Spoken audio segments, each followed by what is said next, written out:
My name's Brandon. My name is Monica.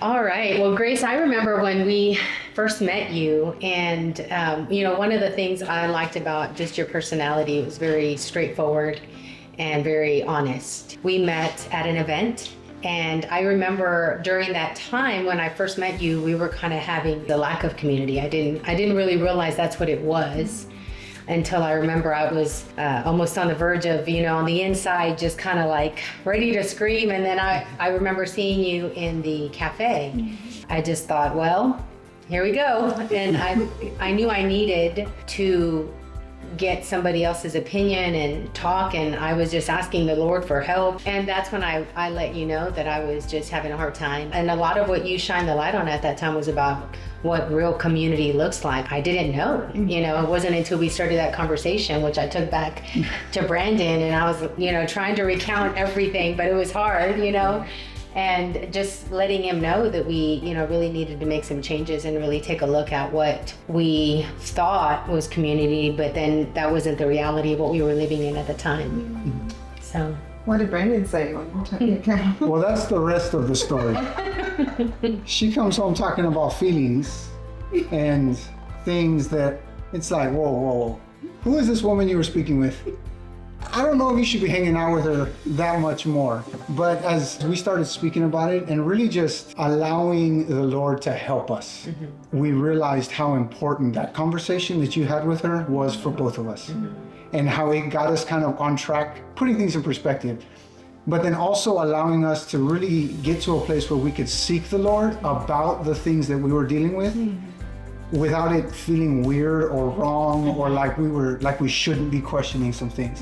And I think that's really has been the biggest impact that you've had on both of us, is getting us to a place where we realize that we don't have to be perfect to seek the Lord, and coming to Him at a place where we can just be comfortable asking Him for help and expecting that He's going to help us has been amazing. I remember when I was talking to Monica, it's like when I engage people, it's just really having them realize they already have what it takes to get to the end, which is ultimately, seeking the truth from Jesus in the context of what He's gonna say. Because I think a lot of times we're afraid of what He's gonna say. Like I used to be afraid of, I'm not gonna ask that question. What if He tells me what I don't want to hear?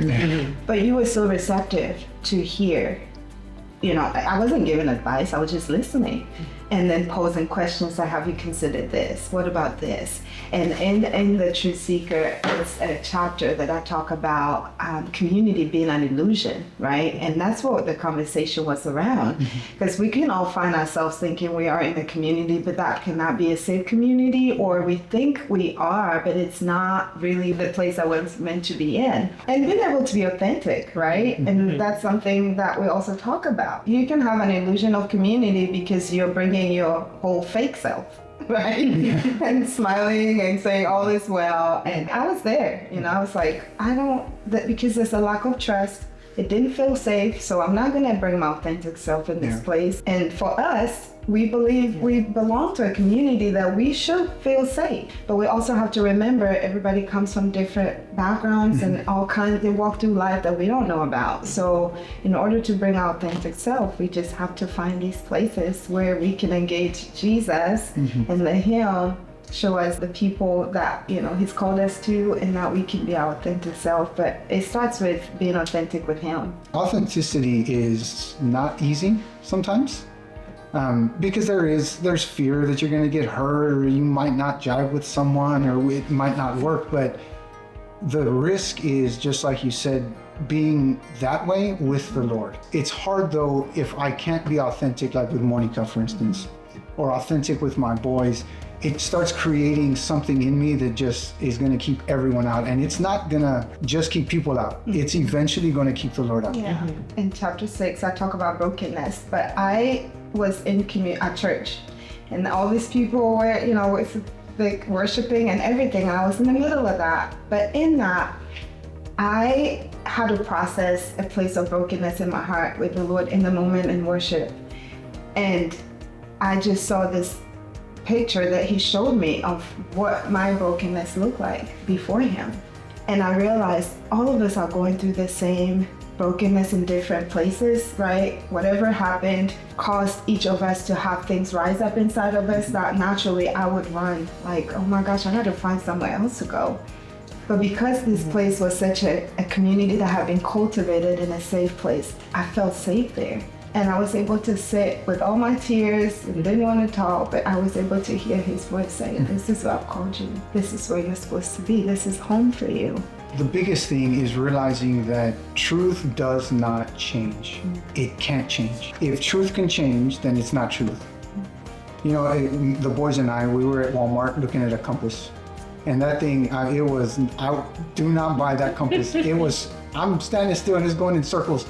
And it made me laugh thinking, walking through the forest with this thing, you would map the whole forest trying to find north, but it's like we're living in a place where that is what everybody's dealing with. They don't know what truth is, so they're searching for it and they're mapping the forest when they don't quite yet know that Jesus does not change. Truth doesn't change. And you know, one of the things when you're reading the book, whether you're new in the journey or whether you're further along and more seasoned in the journey, you know, the idea of that is, as he was pointing out, when we have to level set and if something goes on or if something's, you know, taking place that we need to come back to center. And we came back to that place of recognizing what center looks like. From that place, as we began to grow, then we were able to be someone who could show others around us by just being an example.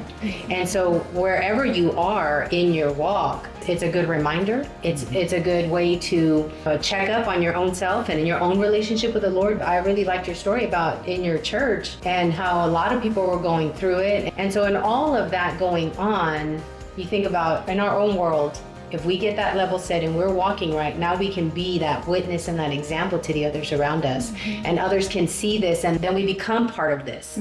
The compass that is pointing people towards the Lord and pointing people toward this is what real community looks like.